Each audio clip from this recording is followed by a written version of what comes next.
ထိုင်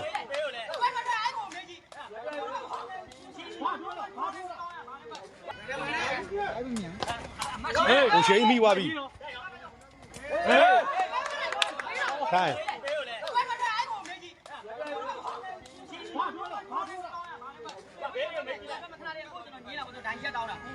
အခုတွဲတယ်ဒီလုံးကဟာညီလေးမတွဲပါဘူးကွာကျွန်တော်ပြောတာနားတော့ကျွန်တော်ညစ်တဲ့လူတွေရောက်မို့ချင်းခတ်တာနေ့လိုက်ထဲမှာလည်းကြည့်တယ်ဘေးကြည့်တယ်ကိုက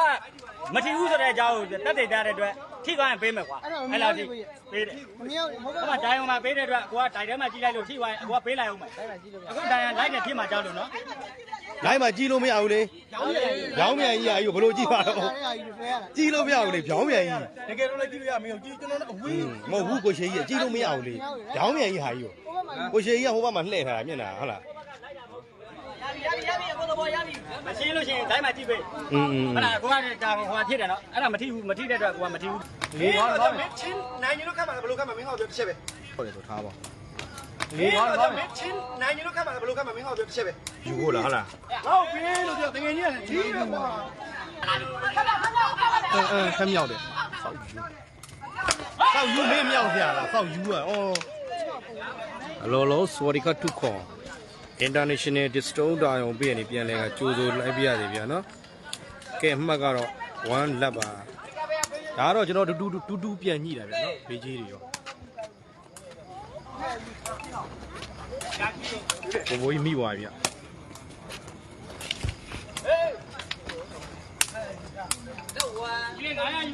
မှတ်လက်ဝမ်းပါနော်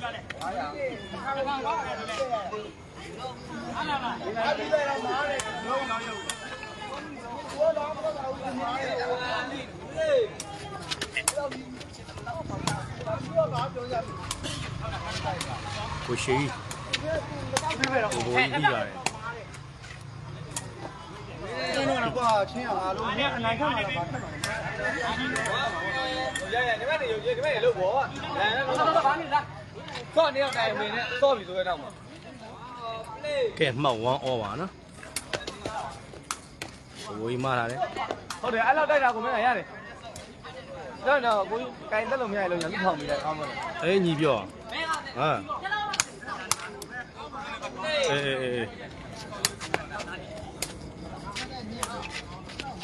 အေးအေးစေးရလား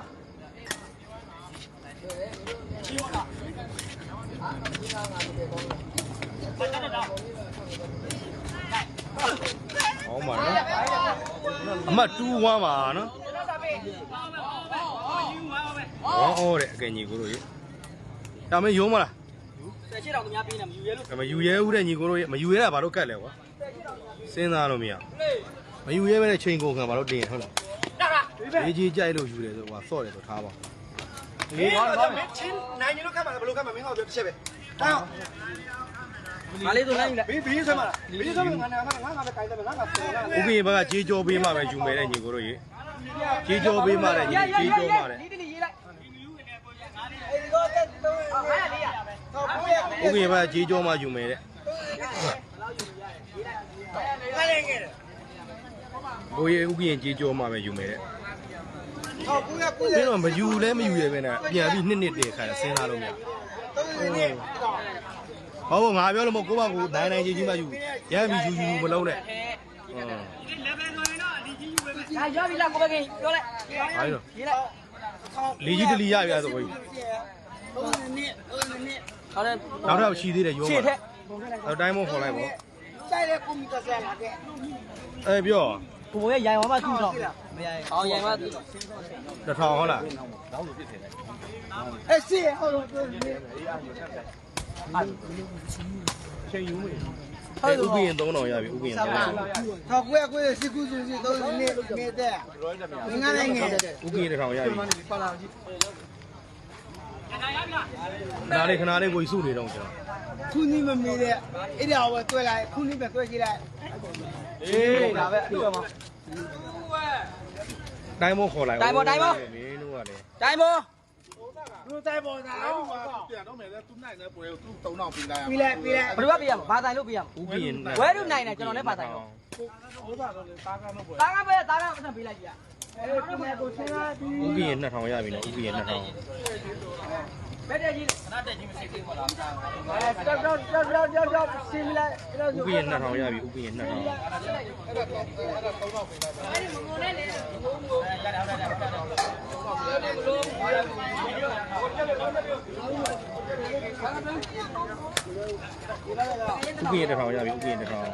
်ကျွန်တော်မေးတယ်တန်ရှိတယ် ဥပ္ပယ4000ရပြီနော်ဥပ္ပယ4000 ဒီမှာငါးနေတော့တော့တောင်းနေမျိုးစားကရမှာလေ ဥပ္ပယ1000ရပြီဥပ္ပယ1000 ကိုဘယ်နဲ့လေးလဲပေါ့ဟမ်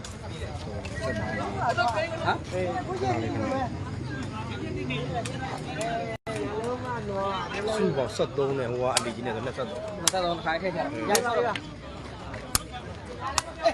ရှစ်တို့ပါလာကြည့်တာလေချုပ်ကိုလေပေါ်လာကြည့်တာလုံးလိုက်ပြီ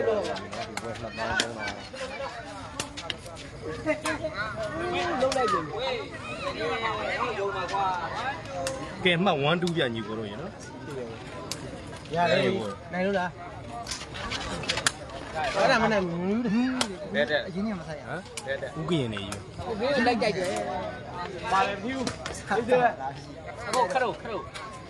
ဒီပဲကွာရှင်းနေတာလေတကယ်ကြီးရလေ ကိုပေါင်ကိုတက်လေရတာပဲကိုဘိုးကြီးအဲ့လုံးလို့ ဝေးဝေးမလို့ အေးလေဟိုအေးလုံးမှာကိုပေါင်ကိုတက်လို့လည်းရတဲ့ဟာကြီးအေးရရင်ပြောမကြီးဥက္ကရင်တက်တက်လည်းကြီးရရှေ့ကိုဘိုးတို့โอเคဝေးရတယ်အောင်ပါတယ်နော်ဖိုးတူးတဲ့ညီကိုတို့ရေနော်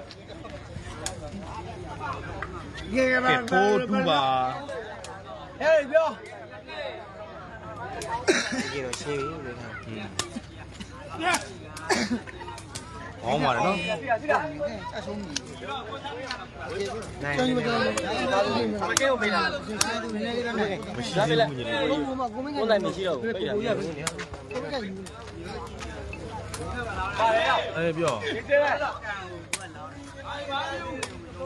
အေးမရသေးဘူးညီ ကိုကိုလို့လေကိုရကန်လေးရကိုကန်လေး ရောသူမထောင်လည်းပြောတယ်ကွာလီ ဆိုင်ဘူးလေ ကိုရကိုကန်လေးကနာကပ်ပါ နိုင်အောင်ခတ်ဖို့ဒီကပဲဟာကြီး ကိုရကိုကန်ဖို့တူ ရှ ကြ င်းစောတာ သူပြောတာနားတော့ကိုပိုင်ကိုလို့ပေါ့နိုင်ဒီကပါနိုင်ကပ်ပါသတိမဟုတ်ကျွန်တော်သတိကောင်ရတာ မ3 over နော်ဟုတ်တယ်ကိုကွာကိုစေးပဲကိုခေါင်းမရလည်းလုံးလိုက်ဒါပဲလေတရားလည်းလုံးမရတာလေ ကို3ပါ ထုတ်သွားလိမ့်မယ်ခင်ဗျရုံးရမှာ ဘေးကြီးတွေတောင်းနေရောပဲဟုတ်တယ်ဘေးကြီးရက်ဆက်တယ်ဟုတ် 你看，伢那边哪里来吧？你看伢那边，你看有没？ ရလား ကြည့်လာအောင်မယ် 后来有完，那个这样呗。好嘛，你那个好呢。 တက်ပြန်ဘူးကွာ တော့ပြန်ပြီ ဥက္ကရင်ဘက်ကယူဖို့လားဟုတ်လား ဟုတ်ပြီလို့ပြောတကယ်ကြီးရတယ်ဒီတော့ကွာကျွန်တော်ဘူဒီကယူမှာလေဒီဥပ္ပယယူမှာလား နင်တို့နှစ်ယောက်ချိန်လိုက်ပေါ့အဲ့ 900ပဲလားထောက်ယူလိုက်လေ နင်တို့နှစ်ယောက်ချိန်လိုက်ပြီးသွားပြီ 那不干嘛？ ပြီးပြီ 不 ကွာ 啊，我那边西瓜皮那个。 ငါဒီမှာစီးတယ်နော်ဒီမပြောင်းလဲတော့ 就是你那边西的。 ကောင်းပါလေ ဒီတိုင်းလို့ပါကိုတိုင်းကို မဟုတ်လေကိုတို့ကဒီလောက်လေးမှယုံစော်ပြီးပတ်သက်မရှာခြင်းဘယ်မှာပတ်သက်ရှာဖို့စဉ်းစားလို့မရဘူးတို့ 我到西天。 ဟေးလို့ဒီလောက်ပတ်သက်ထွက်ပြီးခတ်ပေးတာကျေးဇူးတင်အောင် 当了我大力下去。 อืม 你现在会。要开明的。 ကိုဘကိုစော်ဘာအောင်မြောက်မြောက် 开明的，我把我打开。 ဩကြောင်တော်တော်နဲ့ဟိုကိုတို့ကဒီလိုမျိုးမှကိုဘကိုယုံပြီးပတ်သက်မရှာရင်ဘယ်လိုရှာမလဲကျွန်တော်ပြောတာဩအမဖိုက်တည်းပါဗျာနော်ဒီလောက်ခတ်ပေးတာပဲကျေးဇူးတင်အောင်ပါ ဒီတော့ဘေးကြီး ဒီလောက်ဘေးချင်းထွက်ပေးတာပဲကျေးဇူးတင်ကိုတို့က ဘယ်မှမင်းယူမှာဗောလို့မလွယ်လို့ပါ အေးလေအဲ့ဒါပြောတာပေါ့ အကိုကကိုပိုင်ကိုလောက်ပါဘာမှမဖြစ်ရဘူးနာအောင်ကပ်ပါအသားကြရင်စဉ်းစားထွက်မှာ ကဲထိုးထားပြန်ပြီဗျအဲ့မှာနော်7-3ပါနော် သူ့ဘက်တော့ပဲထိုးလားသူကဥပ္ပိနဲ့ကြောင်ပေါ့ မရတော့ညီကိုတို့ရေအမတ်ကတည်းကတက်သွားပြန်ပြီကိုဘိုးကြီးတို့ကဟောကိုကြီးရေပြောပါဟုတ်ကဲ့အမတ်ကွာသွားပြီကိုကြီးရေ ဘိုးဘိုးကြီးကလည်းဖင်ရတာကွာအဲ့ဒါကြီးရ ဟုတ်ပါတယ်တဲ့တော့ ရေးမပါတာငါမိကြ ဘာမှတော့ပါ ကောင်းတဲ့သက်တွေရတဲ့ဟာရေးမပါပတ်သက်ရှာတယ်တော့ကိုကခက်ချင်ခက်ကြတော့အကူလို့များခက်ကြရှုံးတယ်နင်တို့ရှုံးမှာငါရှုံးမှာ မင်းမရမဟုတ်တော့ဘူးမရတော့ဘူးဆိုငါ့ကိုတင်ငါဘက်ကတိုက်ရင်းပါပဲမင်းညောပဲညောတာလို့ပဲစကား ဒီနေ့စားရပေါ်ကြည့်တယ်ဒီစား ဥပ္ပစားပဲမင်းတို့မနေဖမ်းရမှာကျွန်တော်အသက်မှကြီးကောင်းမှထင်တယ်မြင်မွေ့စော့တယ်ပိုင်ပိုင်ရေးသူတို့ကလည်းဒါစော့ပေးတာပဲကျေးဇူးတင်ရမှာကောင်းတယ်ပဲလုပ်ပါဘူးကြီးလေမလိုပါဘူးလားဗျရှောက်ကြီးနဲ့ ဟုတ်ပဲဒီတယ် ကဲအမဆင်းမဖိုးပါနော်ဆင်းမတူးလား ဖို့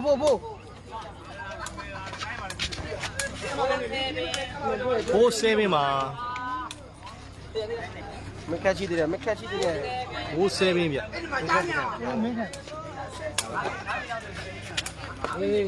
ဒါပဲတော့ ဆင်းမဖိုးပါနော်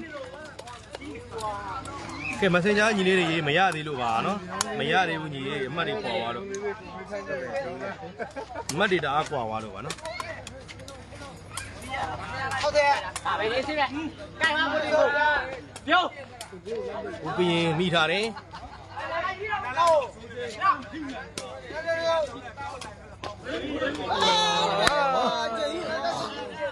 နေထားရင်ရှေ့ချရင်တော့ရတယ် စိလိုက်တယ်မတော်နဲ့ဘာလို့သိပါ့မလား မရဘူးမခက်တယ်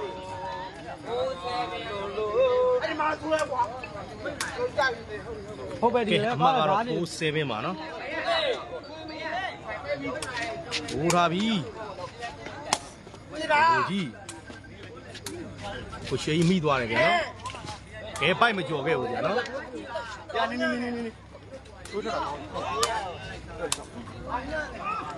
ဘယ်ကြီးမနေတော့ထဲတာ ရေးကြီးတွေမနေ့ကလေးယူထားပြီးသွားပြီဟုတ်လားဒီလောက်ကြီးထွက်တာပဲကြီးစုတင်ရမယ် โอ้အရင်ကလာခတ်တော့ဥပင်းနဲ့ဘောစီဆိုဘဲနဲ့ မိသွားပြီ အဲ့ဒါသေးတယ်ဗျအတားကြီးဟိုကအဲ့ဒါတော့ချင်းနေတယ် မိသွားပြီဘိုးဘိုးကြီးမာထားတယ်မင်းခန့်ရှေ့ကိုပတ်ထားတယ်ကျွန်တော်ချင်းလုံးတစ်လုံးကွာ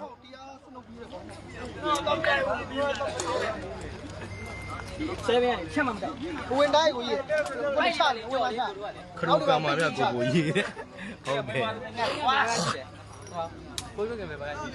အာဒီဘက်ကပဲလွင့်တာတနေ့ကုန်နေ ကောင်းတယ်လားဥကိစားလေး ဟောနေဥပ္ပစာဘက်ကကောင်းမှမင်းတို့ရှော့ရှော့တော့လုပ်ပြီဩဥပ္ပစာဘက်နဲ့သုံးချက်အပြည့်မကင်ပါနဲ့ကိုကိုကြီးခြိုက်တယ်ယူတာ9000လောက်တောက်ဆရာကောင်းတယ်ကြီးတယ် အဲ့ပြောမရတော့တင်းရသေး ဟိုရုံးခေါ်ပေါ့ ဟုတ်သူနင်းဖြစ်လို့တားကြီးစိတ်သားလုံးနေလို့ ကဲစားပြီးအားတွေပြိုင်ပါဗျဒီပွဲတွေကတော့ ဝင်မဝင်နေချုံးတယ်ဘယ်မပေါ့ချုံး ဟုတ်ဘူးစားပေးဘူးအရင်ရင်းနေရမလို့ဗျဘယ်လဲဟိုအဲ့လောက်ကောင်းရင်ပါမှာမဟုတ် ဖက်ဖက်ဖက်ဖက် အဲ့လိုသူ့ကစီကနေသိလို့ ဟာတော့မင်းကတီးမတော့လေမင်းကတီးရတယ်ပြီးတော့ ကဲအမှတ်ကတော့57ပါ ဟုတ်ပြီထောက်တယ်ပါလေ677လား67ဗျညီကိုတို့ရေနော် ဒီတဲ့ဟုတ် ဒီကြီးထွက်မှာပဲဥပ္ပယမထွက်မှာဟောညီရရပြီ โอเคဆက်ရှင်းပေးလား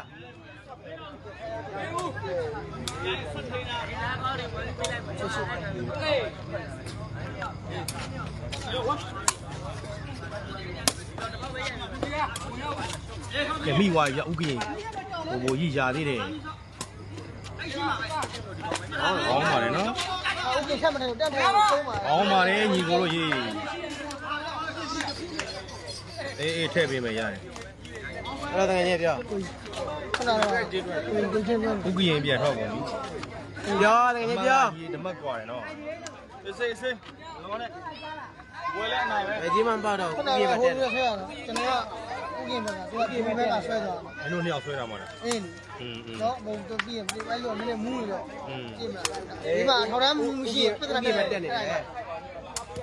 နည်းနည်းကောင်းရည်ရဲ့ဒါကဆူနေပါဘူး ဟောလေကိုမွေးဖက်ယူကိုမွေးဖက်ယူဘလိုက်ပဲ ဘယ်ပဲရှိတယ်ခုနေရတော့ လွတ်ထားလိုက်ဗောမင်းရတယ် ဟောပဲရှာကြည့်လိုက်ပါ လွတ်ထားလိုက် ဟုတ်ရရင်ပြောမယ်နော် မင်းကပဲ ခုမှကတော့87ပါနော်ဦးကရင်နေဖြစ်ကုန်မြန်ပြီညီ တော့ဆက်ရှိပြီဦးကဘက်ကပေးမယ်တဲ့ရွေးမရလား ဟောင်းပါတယ်ဗျမင်းခန့်နော် ရပြီမင်းကိုဘိုးကြီးနော်ရတော့ထောင်ရတယ်ဆက်ရှင်း ဘယ်ခုနေပွဲမပြီးခင်နေသူ့ကိုကြားပြောထားလိုက်အားမှာတော့ရမလို့ညင်းနေရတယ် မလို့နဲ့ ဘာနဲ့တရားအပြစ်မပြောဘဲနဲ့ဟုတ်တယ်ဗျနော်ကိုဘိုးကြီးကိုနှမ်းမောင်းထားရင်နိုင်နေဗျာတဲ့ဟုတ်တယ်ဗျဦးကရင်ဘာပေးထားပြီကိုရှည်ကြီးကိုဘိုးကြီးမိထားတယ်ကောင်းတယ်ဗျကိုဘိုးကြီးအမတ်ကတော့ကဲ9 8ပါတယ်နော် ရေးတော့လားတောက်တောက်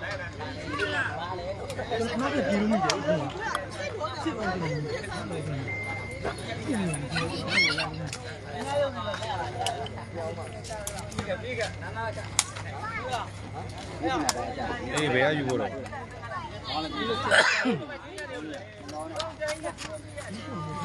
ိုခေါင်းတိုက်ထားကိုပြောတာနင်းလူကြီးတဲသွားတယ်ဘလို့ရမှာတိုက်လို့ခေါင်းလေးတစ်လုံးဒီမရ900တက်တိုက်လားမရ900တက် ကဲကိုဘိုးကြီးစားပြီဗျရှည်ကြီးတလုံးထုတ်ထားတယ် ဘာလုပ်မလဲတော့ရတယ်ဘယ်လိုဝေးတော့ မအိတ်9ပါနော် လာကိုကြီးရဲ့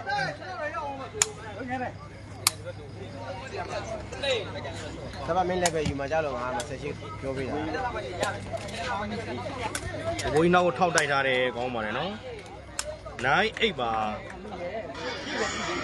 ဟုတ်ကဲ့ဒီမှာဘာဖြစ်ပါ့မလဲမတော့ ကိုကြီးကိုနှမ်းမဟုတ်ကဲ့ပါခေါင်းပေါ်မထိုးနဲ့တဲ့ခြေပြားပေါ်မထိုးဟုတ်တယ်ဗျကဲအမှတ်ကတော့တန်း8ပါ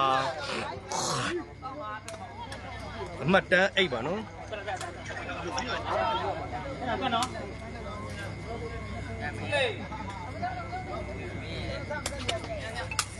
အေးရရင်ပြောမယ်ညီရေနော်ကောင်းလိုက်တယ်ဗျကိုရှည်ကြီးနော်8တန်းပါ ချီကိုမပြောဘူး ကောင်းဆုံးပဲ ကဲ9တန်းဗျညီကိုတို့ရေ ကဲဘာလဲလို့လဲ ဘယ်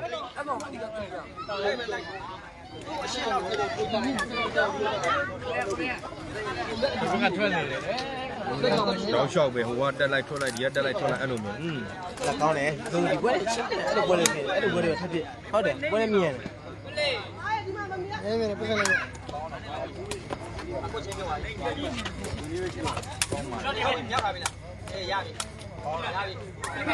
ခဲတာအဲ့ကြလေးဒီမှာခေါ်မယ်နော်ဟုတ်ကဲ့အဲ့ဒါတူအေးရပြီဒီလုံးနေမှာသွားဆိုချေချေမတိတ်လားဝေးပြီဝေးနေတယ်ဗျညီကိုတို့နော် ရှေ့ပဲကြည့်ရိုင်တော့ကျွန်တော်ကောက်ပေးမယ် ကဲညီကိုတို့ရဲ့အမှတ်ကတော့တန်းအောဗျာနော် ခေါင်းလိုက်တယ်ကွာ ပြေစားပဲကမှုရတယ်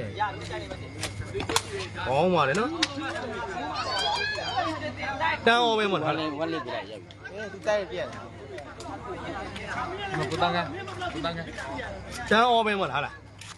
ဟုတ်လားဥက္ကင်တန်းအောပဲမဟုတ်လားကဲအမှတ်ကတော့ဆက်ပြောရမယ်လက်အောဗျာနော်အမှတ်ကြီးပါ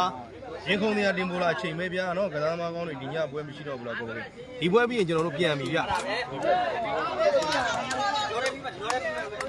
ဝတ်ဒီခါဆက်ဖြစ်နေတာဘာမှမကြောက် နေဘက်ကပဲနေနေ ဟုတ်ဘာရခေါက်ကိုလာပြီမနာမဟုတ် အောင်းပါတယ်တန်းအောပါပဲညီကိုတို့ရေးရမ်းပြောလို့မရတဲ့တန်းအောပါပဲဗျာနော် ဝတ်တော့ဘာလို့ပွဲမထွက်တော့ဝတ်တော့ပွဲပျောက်ဆုံး မတော့ပွဲနေနော် ဝတ်တော့ပွဲပျောက်ဆုံးနေတယ် အောင်းပါတယ်ကိုရှိကြီးနော် စိတ်ကလုံးမရ ဟ မမင်းရစနေထင်တာ။ညစနေထင်တာ တန်းအော်ပဲညီကိုတို့နော် လုံးမလို့ချင်းချင်းနေပြီးပါမှာ ဘာကြီးတော့ မချင်းကြိုက်ကိုတခါတက်ရမှာကွာ ဘိုးကြီးမိထားပြန်ပြီကောင်းပါလေကိုဘိုးကြီးတန်းအော်ပဲညီကိုတို့ရေး မင်းလည်းကြောက်တော့တော့ဒီမှာဒီဝိုင်းကြီးတော့တော့ဒီဝိုင်း ညီရတော့နေမြန်းနေအောင် ကျွန်တော်ပြီးသွားမှာလား ခိုင်းနေနေလဲ ဟောအေး ပြာတိုက်လိုက်တော့တိတ်ပြီလေဟောတော့ညပြလိုက်တော့ အသွင်မတူတော့တေးလို့ဖြစ်နေကဲမှတ်တန်းအော်ဗျရမ်းပြောလို့မရတဲ့တန်းအော်ပါ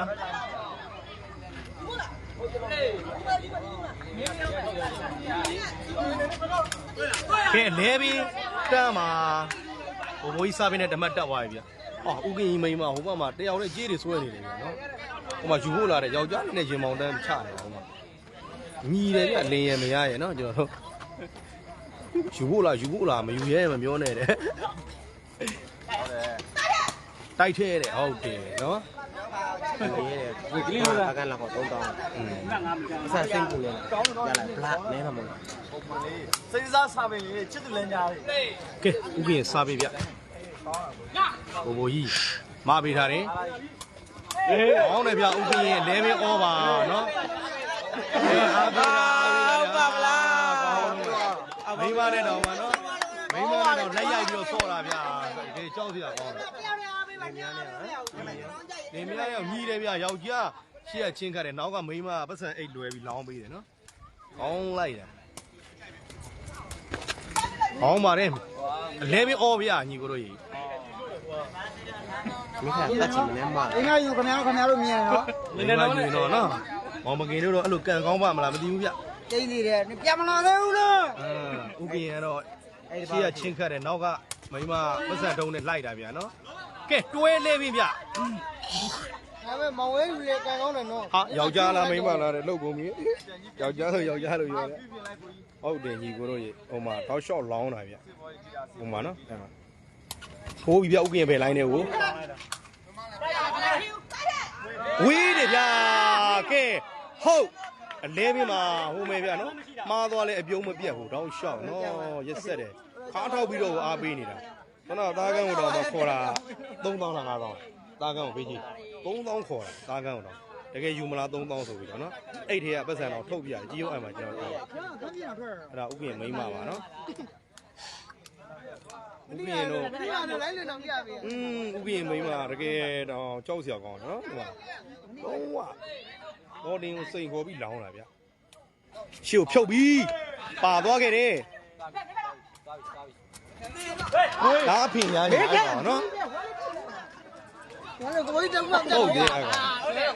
ကောင်တကယ်ဖေညာခြင်းအဲ့ကောင် နည်းမြင်မွေးလေးရှက်ပြီမြင်မွေးလေးရှက်ပြီလက်ရှိရပြည့် ဘိုးကြီးကတော့စိတ်တွေဆိုးပြီးဟိုထဲသွားပြီနော်ဟုတ်စောက်ပင်ရတာအဲ့ကောင်ဝါမရှိပဲဝီးလို့ရှင်အေးလို့ဘိုးကြီးတန်ရတာပေါ့ဝါမရှိပဲဝီးလို့ရှင်အေးလို့စောက်ပင်ရတာအဲ့ကောင်ဘိုးဆိုပတ်စံရတာပေါ့ပင်ရရင်အဲ့ကောင်တက်အိုးစောက်ယူ တောက်ပါနေတာဗျာ အေးလို့ ဒီကပတ်ကြရဘူးဒါလည်းလို့ ကိုကြီးပေးလိုက်တန်း ကိုကြီးဘယ်ကွင်းမှာလဲဆိုတော့ဒါကျွန်တော်တို့ဟိုပထုံဌာနီလန်စစ်ဗျာနော် ညာပြောပြန် ပြောပြလဲအဲ့ကောင်ခွေးမိကောက်ကြီးတော့စွတ်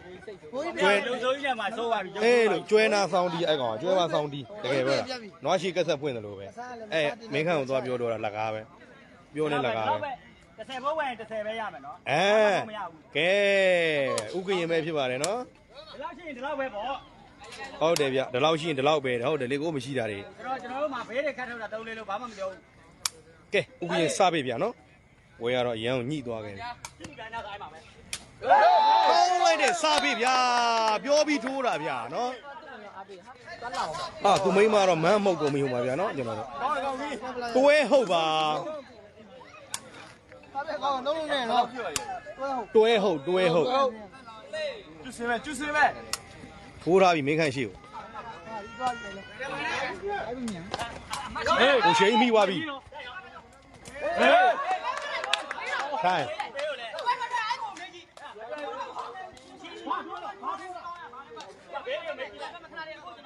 တိုင်းချက်တောင်းတာအခုနဲ့အကိုတွဲတယ်ဒီလုံးက ဟာညီလေးမတွဲပါ ဟုတ် ဘူး ပါဘူးကျွန်တော်ပြောမယ်ကျွန်တော်ပြောတာနားတော့ကျွန်တော်ညစ်တဲ့လူတွေကမဟုတ်ချင်းခတ်တာ ဒီလိုက်ထဲမှာလည်းကြည့် နည်းနည်းလေးကြည့်ပဲ ဘေးကြည့်တယ်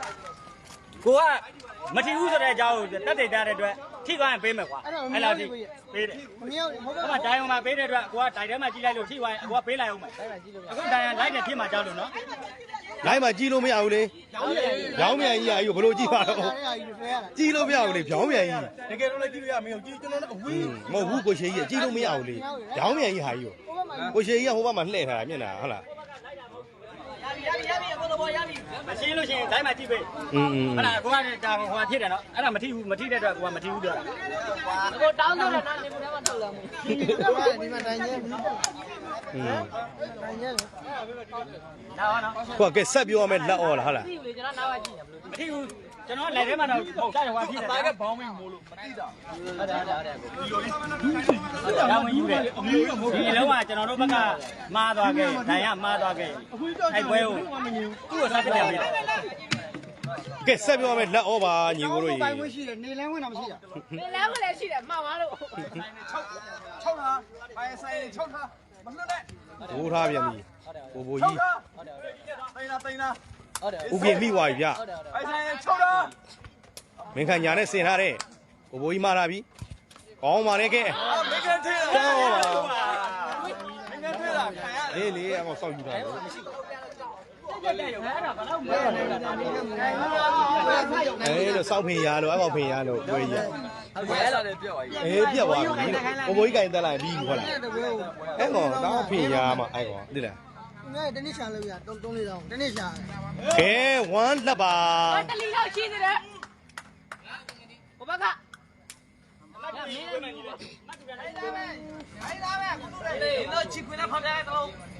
အေးညီလေးဟုတ်တယ်ညီလေးကောင်းမြတ်ကြီးကဲတွဲတန်းမှာ ကောင်းပေါ်ကြီးမှာ မင်းဒီနေ့မလာဘူးလား ယူတယ်တော့မရှိသူ ဘဝလေးကွာမင်းကွာ တွဲတန်းမှာနော် ဝချမ်းကြီးကဝချမ်းကြီးပဲဘယ်လိုတော့မလဲ တွဲတန်းမှာနော် အကိုရဲ့ဒီပွဲလေးပြအောင်ဆော့ပါလို့ ပေါင်ချိန်တို့ရေခုံနေလို့ပါလို့ မင်းကလောက်တယ်ငိုရုံမှာသွားလောက်ကြတယ်ငိုရုံ ဥကရင်ဘယ်နဲ့ထုတ်ထားတဲ့ကိုရှိကြီးမာထားပြီဥကရင် တကော ကဲတန်းတွဲပါ ပြန်တော့ရင်းနေ ဟုတ်မှာဟုတ်မှာဒီအမေဒီပွဲဟုတ်မှာဆော့တယ်တန်ညားရတယ်မှာ တန်းတွဲပါနော် ဘုရားဘိုးရုံမန်းနေတာ ကြာလို့တော့ပူလို့သူ ဟိုမလို့ဟိုကကျဆော့ပြီးတယ်တော့ပြန်ရှားပြီးတယ် ကိုရှိကြီးမာထားပြီတဲ့ဟာဥကရင်ဖွားနေပြီဗျဘိုးကြီးကိုရှိကြီးတလုံးမိသွားပြီ ဘုရားဒီလူကြီးတိုက်နေ ကဲ11တွဲဗျညီကိုတို့နော် အဲ့တော့တိုက်ရဘယ်ကောင်လုံးကြီးခွာတဲ့ကွင်းသားနှလုံးမြည်မကြောက်ဘယ်မပါပဲထိုင်မှာ 6ထား6ထားပိုင်ဆိုင်6ထား ကဲ11တွဲဗျနော် ပိုင်6ထား ကဲတွဲဩဗျညီကိုတို့ရေးဩဗျမိဒီ ဆိုင်3 4တောင်းယူလွတ်ပြတာဟော အေးလို့အဲ့ဒါလေးပါတော့ဒီတိုင်းကြီးပါ အောင်းနေပြီ ရှင်းတော့ကမှမကြောက် လာရမရှိသူမင်းကလည်းရပြီလားမရှိသူ အရင်အော်မရှိသူပကန်းတော့ကနေဝင်ပြနေတယ်အရင်အော်မရှိသူပကန်းတော့ကနေဝင်ပြနေတယ် ဟုတ်ကဲ့မင်္ဂလာ ဒါရေးရှိတယ် သူ့လမ်းပြ ဟုတ်လားဟိုကလာရေးယူတာလို့ ကဲညီကိုတို့အမှတ်ကတော့ မရှိသူ တွဲဩဗျဟုတ်လား ခဏနဲ့ပြင်းတော့ပြီးပါဗျာဟမ်လာရေးရှိလေဒီကတရား ရှိရတော့ကြတော့မယ်ကိုရေး ပြန်တော့ကဒီဝဲပြင်း ဟုတ်ကဲ့အော်ကောင်းပါဗျာနော် အဲ့လိုကြိုက်ရမယ်လည်းကျွန်တော်ကလုံးနေ တွဲဩပဲဗျဒီ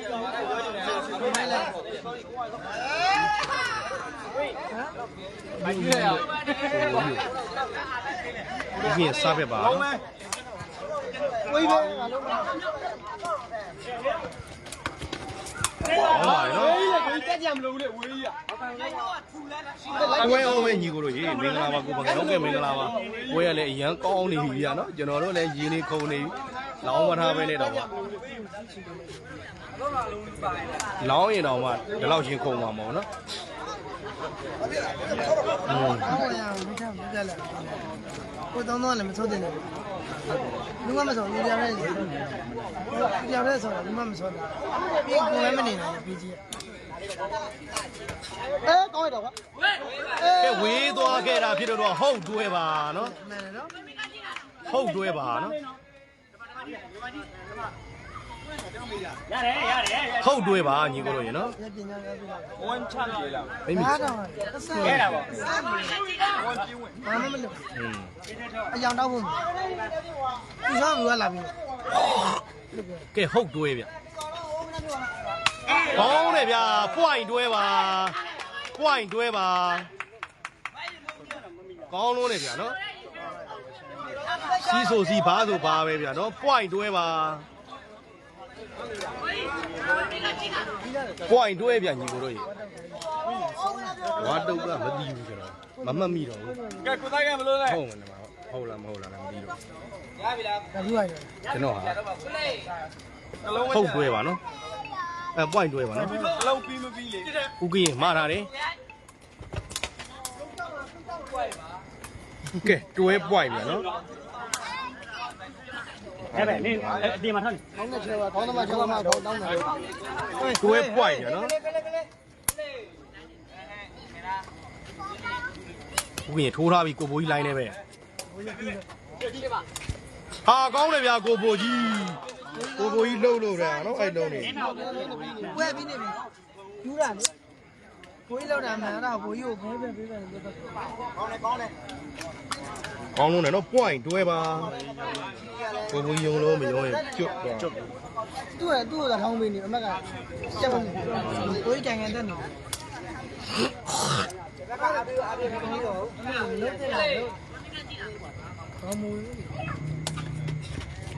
ဦးကင်းမှားထားပြီကိုဘိုးကြီးမိသွားပြီ ကိုကြီးပဲတော့ကိုကြီးပဲတော့ ဖမ်းမြောက်တယ်စောက်ယူမင်းမြောက်ပြလားစောက်ယူอ่ะဩမြောက်ကုံသွားမှာပေါ့အာကဲညီကိုတို့ရေပွဲရတော့ပြီးဆုံးသွားပြီဗျာနော်အားလုံးကိုကျေးဇူးတင်ပါတယ်เนาะညီကိုတို့ဒီလောက်ပါပဲဗျာနော်